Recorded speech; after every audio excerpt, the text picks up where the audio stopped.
मंडणगड येथे चक्क इनोवा गाडीतून गुरं पळवून नेण्याचा प्रकार झाला उघड। सविस्तर वृत्त।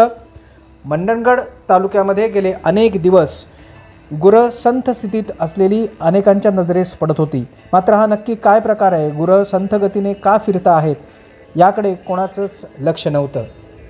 या संदर्भात 6 डिसेंबर रोजी रात्रीच्या सुमारास अज्ञात चोरट्यांकडून दापोली फाटा मंडणगड येथून गोमाता आणि बैल चोरून नेण्याचा प्रकार सीसीटीव्हीत कैद झाला। आपण पाहतो ही सीसीटीव्ही कॅमेऱ्यात कैद झालेली दृश्य आहेत। अत्यंत निर्दयीपणे गुरांना गोमातेला इंजेक्शन देऊन बेशुद्ध करून चक्क कोणालाही संशय येऊ नये म्हणून इनोवा गाडीतून ही गुरांची चोरी होताना दिसते आहे। यांची कत्तल केली जाण्याचा दाट संशय हा व्यक्त होतोय। मंगळवारी रात्री पोलीस स्थानकात या संदर्भात गुन्हा दाखल झाला आहे।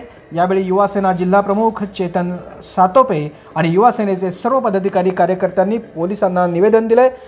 या संदर्भात जे कोणी आरोपी आहेत त्यांना तातडीनं पकडून कडक कारवाई करण्याची मागणी या निमित्तानं करण्यात आली आहे। पोलीस ठाणा मंडणगड यांनी आवाहन केलं या निमित्ताने की जर का कोणास अशा पद्धतीचा संशयित गुन्हेगार किंवा असा संशय आल्यास याबाबत मंडणगड पोलीस ठाण्याकडे संपर्क साधण्याचं आवाहनही करण्यात आले। मंडणगड दापोली फाटा येथे गुरं चोरून नेण्याचा प्रकार झाला उघडकीस। चक्क इनोवा गाडीतून बेशुद्ध करून गुरांना पकडून नेताना सीसीटीव्हीमध्ये घटना झाली कैद।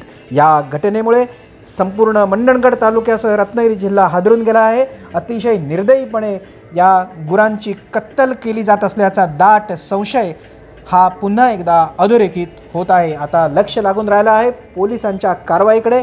लवकरात लवकर या आरोपींना अटक करा आणि कडक कारवाई करा अशी युवासेनेनं मागणी केली आहे। मंडणगड पोलीस स्थानकात या संदर्भात गुन्हा दाखल करण्यात आला आहे। विशेष प्रतिनिधीसह दैनिक सूर्योदय मंडणगड।